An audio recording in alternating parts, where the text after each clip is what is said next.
So the next sport I wanted to get into is Rad Ripper. Yeah, Yeah. that's been an epiphany. Yeah. The Rad Ripper was it's just basically an ode to my love of the 1980s. You know, I was an 80s kid. I started surfing in the late summer, fall of 1982, and I just surfed. You know, I was just a surf stoked little rotten kid from, you know, from 83, 84, 85, 86, all through high school. And just remembering back how for one thing, the boards themselves were just easy to ride. They were wider, flat decks, a little more rail, beak noses, that big wing squash, like big wide squash tails. You know, Tom Curran and Aki and these guys that had these, you know, amazing boards. You know, the shapers of that era, whether it was the Channel Islands, who was like the leader of the pack, but Simon Anderson, who basically created that outline, you know, the bump squash, beak nose, V in the tail. I mean, it's basically, it was pioneered by Simon Anderson. He's the guy.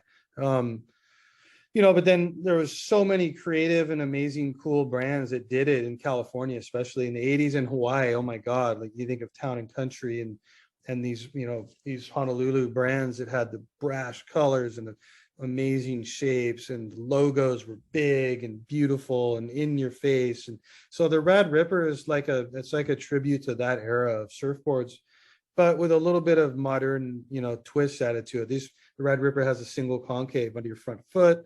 You know, it's got more of a, you know, just a more refined curves. It's not the totally flat deck. It doesn't have hard edges, nose to tail.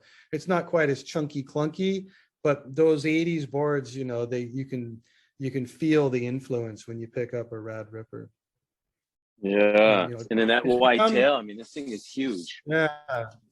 You know, and you can get away with a big wide tail when you have V back there. You know, there's plenty of V from the wing back. So that controls the tail, lets it set in the water. And then also the rails are kind of knifey back there. They're not like a boxy square kind of modern rail. That tail has like a foiled out kind of knifey rail back there. And it's even though it's a big wide swash, it slices into the water when you want it to. Yeah, I noticed when you're pumping down the line and you turn, it'll hold through the turn. I was really surprised about that, even with such a big tail. Yeah, perfect for V and the perfect for small days in Biolos, that's for sure. I agree. Perfect for small perfect for small, punchy, you know, town. Perfect for really small, I guess, North Shore, but that's a bit, you know, take that. I don't know how hard I would go on it out there, but yeah, it's just a great all around shortboard. Yeah, it's a lot of fun. Right on.